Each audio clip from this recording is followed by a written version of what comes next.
안녕하세요. 아나운서 이가은입니다. 목포 MBC와 여수 MBC가 공동으로 다가온 뉴스를 준비했습니다. 다가온 뉴스란 다문화 가정을 위한 뉴스 모국어 서비스인데요. 오늘 첫 다가온 뉴스에서는 한 학교에서 100년이 넘는 시간 동안 호랑이 박제가 전시됐다는 소식과 모바일 뱅킹을 사용하는 사람들이 늘어나면서 지역은행들이 폐점할 위기에 놓였다는 소식 준비했습니다. 함께 만나보시죠.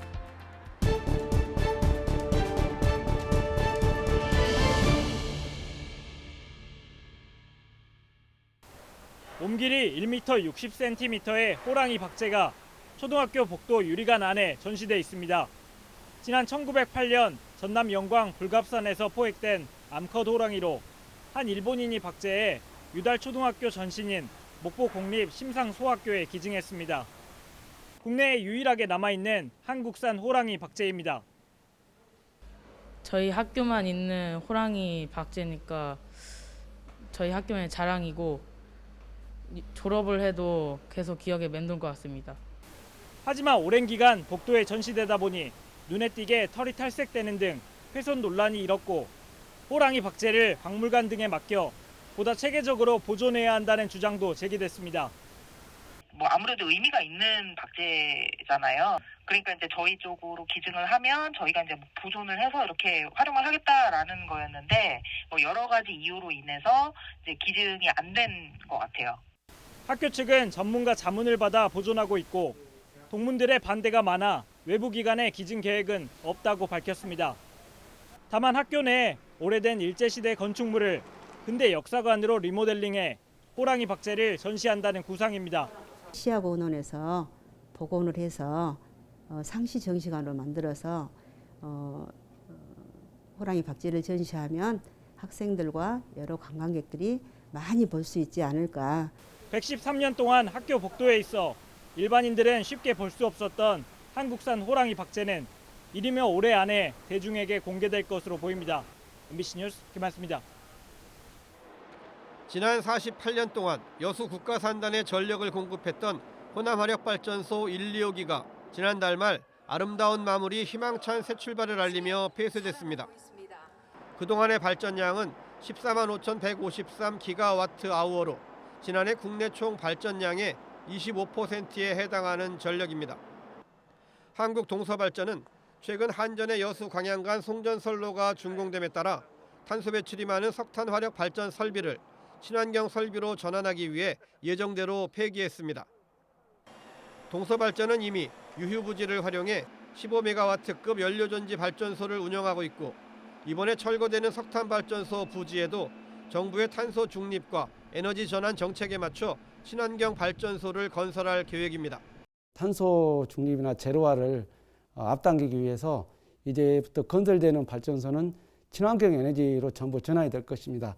올해 전부 철거하고 부지 조성을 마친 다음에 내년부터 이제 착공을 들어가게 되는데 이곳 여수에서는 전기와 열 등의 에너지를 산업시설에 공급하는 집단 에너지 사업이 추진되고 있습니다.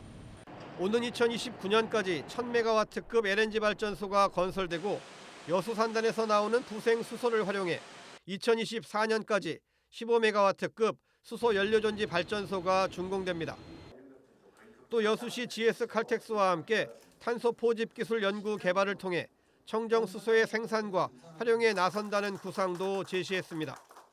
특히 이번 석탄 화력 발전소 폐쇄는 전라남도와 여수시가 COP33 유치를 천명하고 탄소 중립 실현을 기치로 내건 올해 더 큰 상징적인 의미를 갖습니다. 2030년까지는 2018년 대비 40%를 감축하고 2050년에 탄소 제로 이렇게 지금 목표를 잡고 있는데 쉽지 않은 목표입니다만은 광양만권의 2050 탄소 중립 실현이 새로운 화두로 던져진 가운데 지역 내 탄소 저감을 위한 노력은 올 한 해 더더욱 속도를 낼 전망입니다. MBC 뉴스 최우식입니다. 완도군 고금도 앞바다에 자리 잡은 매생이 양식장입니다. 전국 매생이 생산량의 40%가량을 차지하는 이 지역의 최대 불청객은 철새입니다. 양식장 곳곳에 자리 잡은 철새들이 물이 빠지면 매생이를 따먹고 있어 어민들의 마음이 타들어가고 있습니다. 어민들이 실제 안 지키면은 많이 손실이 많이 있죠. 어느 정도나 심해요? 10% 내지 15%는 철새들이 많이 먹습니다. 철새를 쫓기 위한 퇴치 장비까지 발명돼 현장에 투입되고 있습니다. 이 장비는 철새가 싫어하는 독소리나 총소리 등을 고출력 지향성 확성기를 사용해 내보낼 수 있습니다. 소리의 크기는 열차가 내 옆을 지나가는 수준인 105데시벨 이상으로 최대 50m까지 뻗어나갑니다.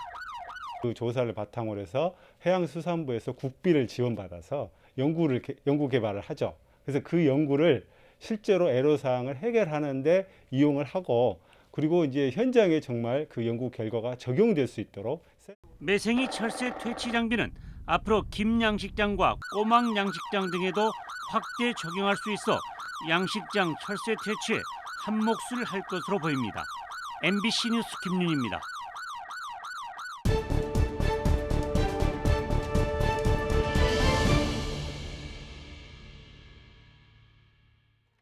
윤석열 후보와 이준석 대표의 대립으로 선대위 해산이라는 초유의 사태까지 겪었던 국민의힘.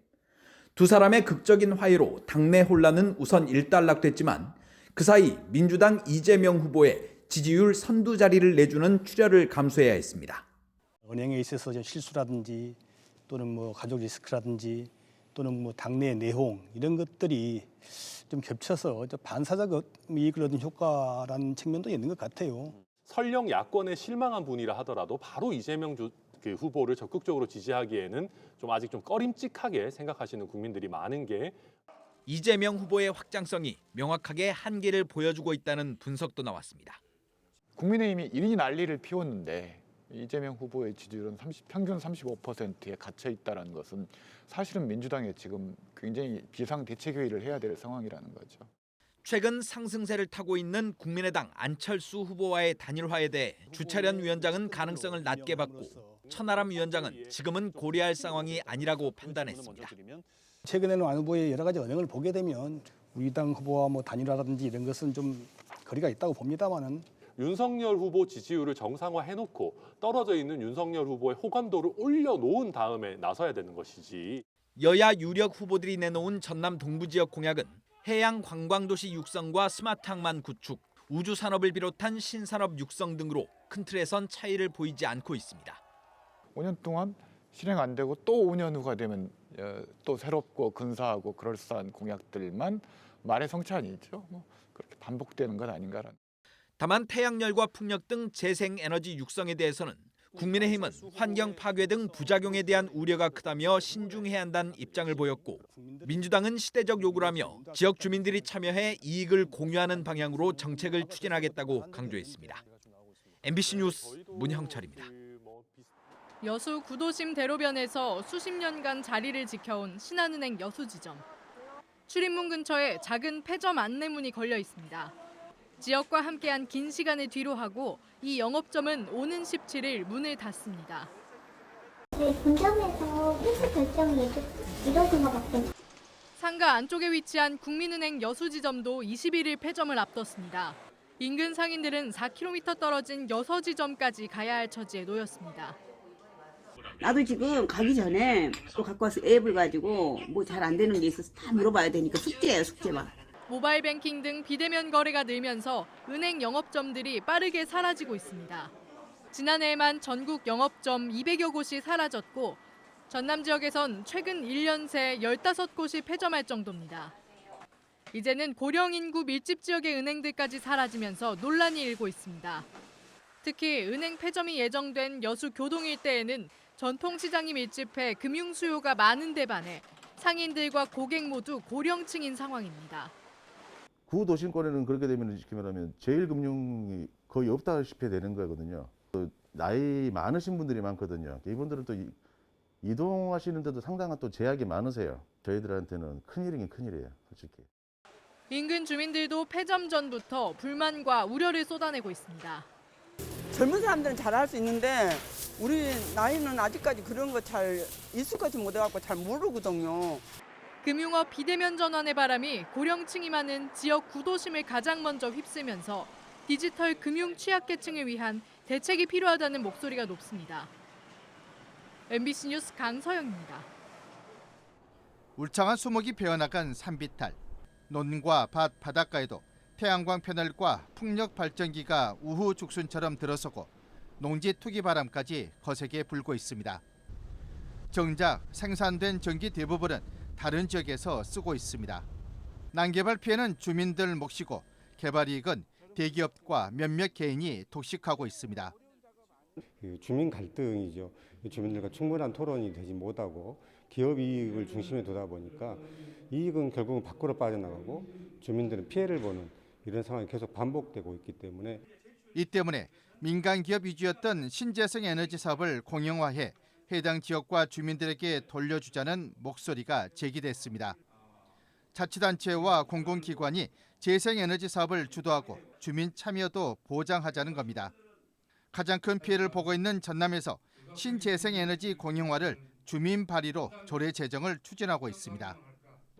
조례로 추진하는 것은 정부나 현재 전남도가 안 하기 때문에 그런 겁니다. 그래서 주민들이 직접 나서서 조례를 만들어서 이걸 통해서 전남도의 정책을 바로잡고자 하는 것입니다.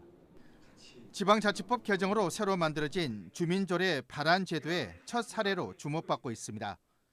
정부는 오는 2030년까지 신재생 에너지 발전 비중을 20%까지 확대한다는 방침입니다. 하지만 개발의 그늘에는 환경 파괴와 농어촌 공동체 붕괴라는 일방적 희생을 강요당하고 있습니다. 농어촌 주민들은 신재생 에너지 공영화가 해법은 아니더라도 하나의 대안이기를 바라고 있습니다. MBC 뉴스 문현철입니다.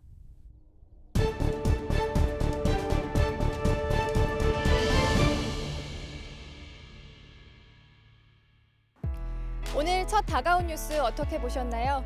목포 MBC와 여수 MBC는 앞으로도 다문화 가정을 취재하면서 그들의 문화와 애로점을 이해하도록 노력하겠습니다. 다가온 뉴스 오늘 순서는 여기까지입니다. 다음 이 시간에 뵙겠습니다. 고맙습니다.